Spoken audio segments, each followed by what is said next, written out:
Benoit, safe to say this is the biggest fight of your career to date. I guess, does it feel any different to you knowing that you're going to be stepping in the cage with Dustin Poirier for 5 rounds on Saturday?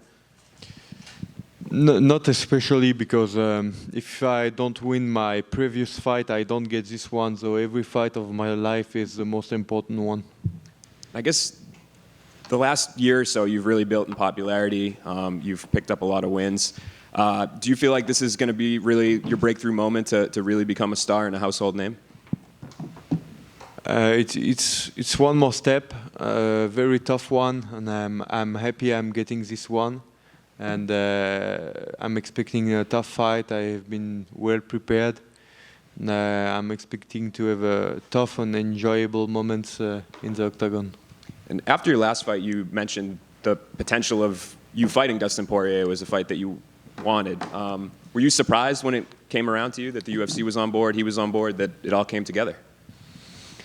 Yeah, negotiation in the top 15 is always difficult. It goes through a lot of process. I have a very good manager in the person of Guillaume Pelletier, who is doing a great job. He worked hard with the UFC. I got this fight, now I can do my job, it's fighting. There was that day that Dustin tweeted kind of indicating that he wasn't going to fight. From your perspective, can you kind of take me through what was going on in your mind? Were you afraid that it was going to fall through? What was your day like that day? No, I just said at the beginning suspicions that he was injured, but it was not the case. So there were no doubt in my mind that except negotiation from his part with the UFC, there was nothing there to be afraid of. So I was an happy man that it solved itself very fast. And I guess, can you kind of just break down the matchup a little bit for me? I mean, we've seen Dustin fight so many times. It seems like every time somebody steps in there with him, it's a bit of a dogfight, and that's what you're known for as well. So do you see this, any possibility that this isn't going to be kind of an all-out war until somebody drops? No, I think if everybody here liked the Chandler-Poirier fight, I think you will like the Saint Denis-Poirier fight. Thanks. Over here. Given that Dustin has fought pretty much the best of the best at lightweight, I think it caught a lot of people off guard that you were the betting favorite in this fight. Why do you think the odds makers like your chances against Dustin? I don't care about odds too much. 8 months ago, I was a very underdog against Mofim, like 1 against 3 or something like that. So odds, it doesn't mean anything. To me, it's just gonna be a good fight, and he is ready, he's tough. I did my job as well, so I'm just expecting a tough fight. Then obviously your last fight, you fought a guy from New York, in New York, and now you're fighting Dustin, who trains here in Florida. Are you expecting another hostile crowd when you make the walk on Saturday? Yeah, of course. And then obviously your countryman Cedric Doumbé fights tomorrow in France, and then you fight Saturday in your biggest fight. So I guess, do you kind of view this as a big moment in French MMA, considering you two seem to be 2 of the biggest stars from your country competing in MMA? Who are you talking about? Doumbé fights tomorrow, and then you fight Saturday in the same week, and you're both in these big events. Yeah, it's good. French MMA is getting huge. Lot of excitement around MMA in France globally. So very happy to be here at this period of time and to showcase my skills. Benoit, you're kind of going along with that question. You were asked about who can potentially be the face of French MMA. So do you think how your fight and Doumbé's fights go respectively, the face of French MMA can be decided this week? There is not one face. There is a couple of faces. It will be very poor in terms of skills and density if there was only one face. I think if you ask this question to the US guys, they will have a couple of faces. So being part of French history, French MMA is of course something I'm enjoying, and those 2 fights are important for the storytelling of our country history with MMA. And I know Oliveira versus Saryukin is booked as like the #1 contender fight at UFC 300, but Islam has been looking for a new challenger. So if everything goes your way, how do you match yourself up against Islam Makhachev? I never go through a fight when I haven't done my mission, but yeah, of course, it's all excitement. It's all excitement, and if I'm victorious, there will be things that are going to be done. Benoit right here. You know, people are now talking about you in the same breath as Justin Gaethje and Dustin Poirier as this all-action kind of ultra-violent fighter. What does that kind of accolade mean to you? I mean, you are all here for that. So yeah, I'm enjoying it. It's mean efficiency inside the octagon. It means spectacles. It means a lot. So I'm happy about it. And you know, when the Poirier fight kind of came into question with his tweet there, would any other matchup have satisfied you given where he's at in the sport right now?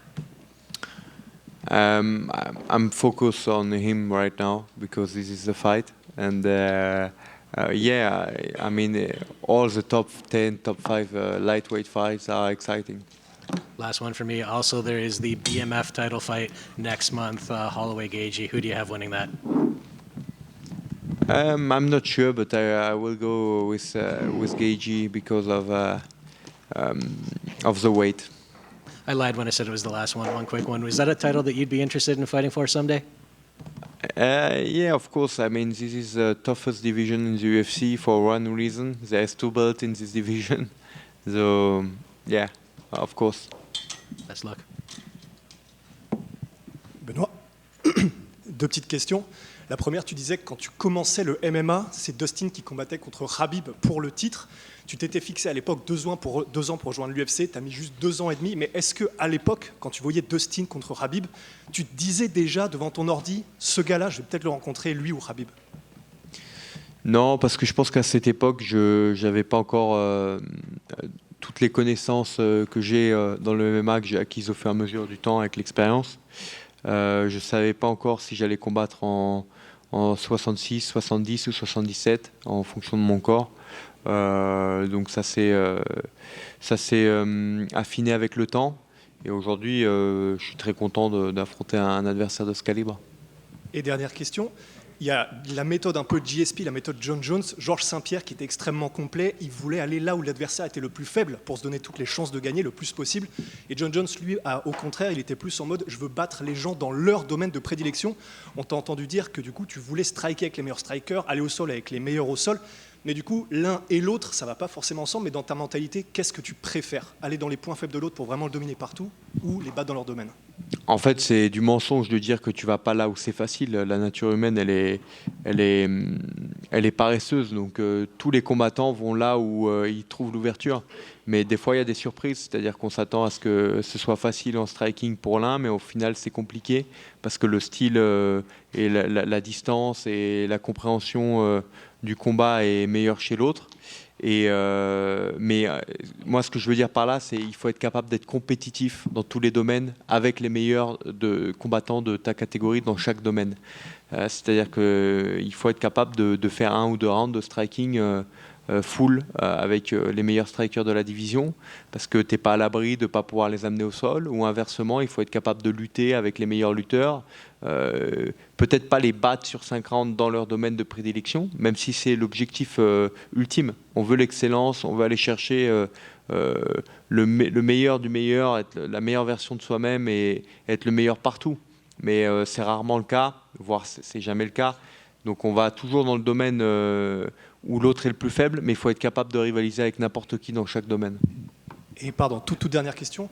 On a entendu des combattants qui ont travaillé avec Daniel Voirin dire que tu es obligé d'être un guerrier si tu veux travailler avec Daniel Voirin. Comment est-ce que ça se passe du coup pendant la semaine du combat? C'est quoi? C'est une mentalité? C'est quelque chose que vous partagez et qui fait que du coup vous allez à la guerre ensemble? Est-ce que tu peux parler un peu de ce lien? C'est surtout la méthode d'entraînement et sa vision du combat dans l'octogone qui est vachement orientée vers les dégâts et le finish. mais les dégâts et la domination en général. Donc Daniel, c'est un style de coach qui va rechercher ça plus qu'autre chose. Donc forcément, ça donne du spectacle. Hello, Benoit, over here. Hi. Dustin been talking about retirement. So, do you think you're gonna kind of finish his career in UFC this Saturday? I mean, I will be very honored to be his last fight, but you know, it's his decisions, and I don't know in which shape he is. We will find out on Saturday, but he's a great fighter. I'm very happy to face him on Saturday, and I know it's going to be a bloody battle. Do you expect a long fight or kind of just a couple of rounds? No expectation. I'm ready for everything, but it can be 5 rounds, it can be 4, 3, 2, 1, everything. Thank you. Just one quick one. Can I get your thoughts on the main event between Sean O'Malley and Cheeto? Yeah, I'm surprised it went this fast for having this opposition, because we will learn if Cheeto is a dark horse of Sean O'Malley or not. So it's a tough fight for both guys. So I'm expecting a tough fight. Bonjour Benoît, j'ai une petite question. On sait, comme tu l'as dit il n'y a pas longtemps, il y a 8 mois, tu étais encore underdog comme bon film. Là, aujourd'hui, tu as affronté le numéro 3 de la catégorie, Dustin Poirier. Moi, ce que je voulais savoir, c'est vraiment quels sont les secrets de ta progression qui est fulgurante. Bah, en fait, j'ai progressé beaucoup au fur et à mesure du temps et des années, parce que je suis très, très jeune dans le MMA. J'ai commencé le MMA en 2018. 2019, j'ai fait mes débuts pro. Donc, quand je suis rentré à l'UFC, j'avais 2 ans et demi de pratique. Donc, forcément, on en apprend tous les jours. J'ai un emploi du temps qui est discipliné, en essayant de m'améliorer dans toutes les composantes que font les arts martiaux mixtes. Donc voilà, c'est ça qui fait que je pense qu'un emploi du temps intelligent, un staff très compétent, une famille aussi qui m'apporte beaucoup de soutien, tout ça combiné, ça donne un combattant de qualité. Et avec tout ça, tu sens que tu peux progresser encore jusqu'à quel point? Je peux pas dire, mais je sais que j'ai encore des lacunes et des domaines de travail. Merci beaucoup.